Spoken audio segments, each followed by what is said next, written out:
So there's one more thing. There's one more thing we got to talk about that we put on the script here. And honestly, it's something that I've avoided talking about because I love Palisades, Tahoe. To me, it's the best mountain in Tahoe. I do have a relationship with their PR team. I think they do a fantastic job helping us create content. They've had us up a couple times. They, send us a lot of content that we can use for our social pages and our website. So I've sort of avoided talking about this, but it's something I can no longer avoid. They are trying to they're trying to transform Olympic Valley, which is the large area surrounding Palisades, Tahoe, into this giant place with homes and hotels, and they're trying to add, almost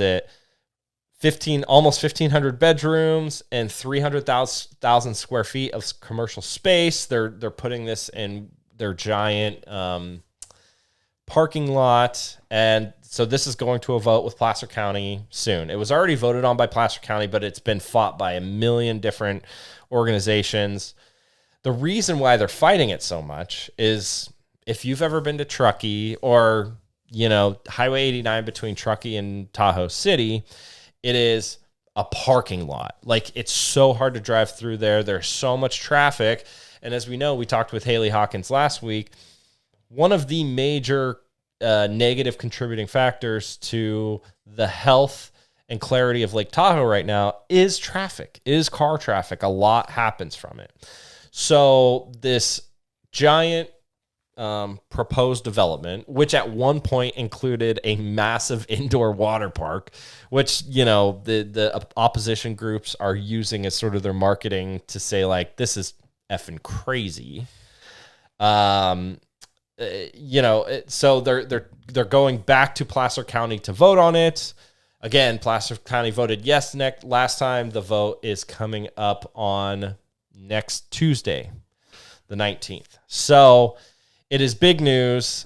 We love Palisades. We love Olympic Valley. I'm not so sure I support such a big development. So this is a jurisdictional conversation. Yes. To an extent. There is a body that guides the restrictions of environmental impact for things like this closer to the water. Was that the best way of describing their territory? Yes, yeah. But just outside of their jurisdiction, what has been called many times an invisible line that really has some... I won't get into that, but the entity that protects the area closest to the water in Tahoe would never have let this thing happen. But because it's outside of their jurisdiction,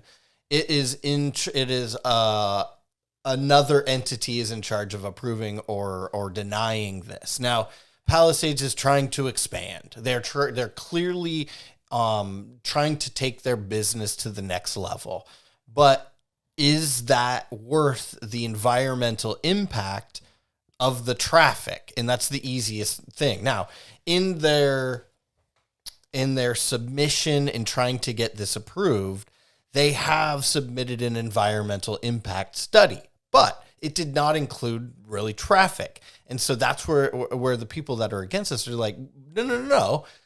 You haven't even taken into account the traffic in the area and what that's going to do to the environment. That's not even including making traffic suck even more than it already does. So, this is a tough one. Tahoe is going to probably try to continue to expand like this, but at what cost? And at some point, there is a limit.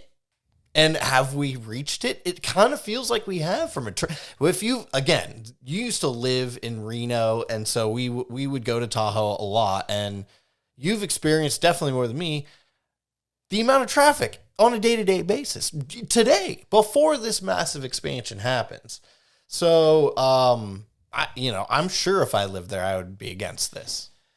I've been going to Tahoe for a very long time. When I lived in Chico, I had a season pass for the 6 years I lived in Chico to Tahoe, and I'd drive there. Back then, basically from Sacramento to either North Lake Tahoe or South Lake Tahoe, it was about an hour and a half. You could even do it if there's no cars on the road, about a $1.15.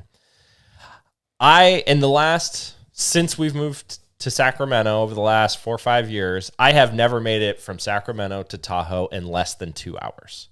So, and in some cases, literally to South Lake Tahoe, it's taken 3 to 4 hours. Traffic has gotten out of control, and I'm all for capitalism, baby. Like it's their property. They should be able to do somewhat what they want to do with it. But the car situation has gotten so out of control. These roads were not set up for this many cars. We have 1-lane roads heading on Highway 89. We have 1-lane roads on Highway 50 into South Lake Tahoe. Like they just can't, and not to mention then locals can't go to the grocery store without it taking 30 minutes to go a mile, right? So what they're saying when they did the study, when the Sierra Watch did the study, on a normal day, it would put 1,353 more cars on the road in the Tahoe Basin on a normal day. When driving in Tahoe is like at its peak on say a Friday afternoon, it would add 3,300 more cars. So it seems like they are creating this massive development at the inconvenience of everyone else. I'm talking the businesses, although there's a lot of businesses that will benefit from that, but the visitors, the locals, just everyone will not be able to get around. And I've said this for a long time, for years when I saw Vail buying up these mountains and then jacking up the prices. I started calling it Vailification of Tahoe. This is Altura. Altura owns Palisades. It owns Mammoth Mountain. It owns a lot of different. It's Vail and Altura sort of compete as the conglomerates of the ski industry. But I get it that this would be good for their business, but this is just bad for Tahoe overall.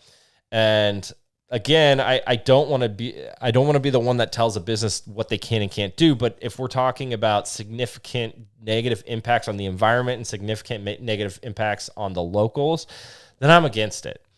And I think what's probably going to happen is, there's going to continue to be lawsuits, no matter how Placer County. If Placer County says no to it, then they're going to have to go back to the drawing board. But even if Placer County votes yes, there's still going to be lawsuits galore. Yeah, and that's what happened this last time. It was approved, but then there were lawsuits that came that were like, well, wait, you didn't look into this and that and this. And so, yeah, I don't think that this is an open and shut case by any means at this point. There's one thing about these environmental groups, especially within Tahoe, they know how to litigate. Like they get the money. They get tons of money, and they get the best environmental litigators, and they're going to drag this thing on and try to shrink it as small as possible. I do think eventually they will do some sort of development. I don't know if it's going to be the size that they've been trying to do. Like we said, this was already approved, and a lawsuit hit them, and they made it smaller. They eliminated the massive water park. They eliminated the 90,000 square foot indoor water park, which is like, why? Why are you trying to build an indoor water park on a mountain in Tahoe? Right. Like, it's ridiculous. There is a giant lake where you can go and play in the water. Like, we don't need this. So I think you're right, though. This is absolutely going to happen. It's just, what size is it going to be? What scale? How big is this going to be, and what is going to be the impact specifically of traffic? There's other environmental factors at stake here, but they're pointing the traffic situation as kind of the big one that a lot of people will get behind, I think. And if you haven't heard our last Tahoe or our last podcast with Keep Tahoe Blues, the League to Save Lake Tahoe's Haley Hawkins, I asked her what is currently sort of the number one threat to the clarity and the health of Lake Tahoe. And I was shocked when she said traffic. Because that's not something you think about trash, you think about plastics, you think about invasive species. She said, no, traffic is our biggest problem right now that causes pollution in the lake. So this seems timely to me to hear that and to see this. And maybe it was top of mind to her because Keep Tahoe Blue and the League to Save Lake Tahoe are part of the organizations that are opposed to this. But again, we love Palisades, Tahoe. We love the people there. We love Tahoe. We want to keep Tahoe blue. Yeah. So this is, there are two, it's like your two favorite kids fighting, how do you choose? But I think in this case, one is right. One is right. And that it's like, guys, chill out. Like Tahoe can no longer take this sort of strain. So that's that. I had to talk about this. We'll see what happens. They're going to a vote. By the time, we won't be able to talk about it. Well, next time we get on the podcast, we'll see what the vote happens. Again, I've sort of stayed silent on this, but at this point, I think it warrants some sort of our opinion a little bit. So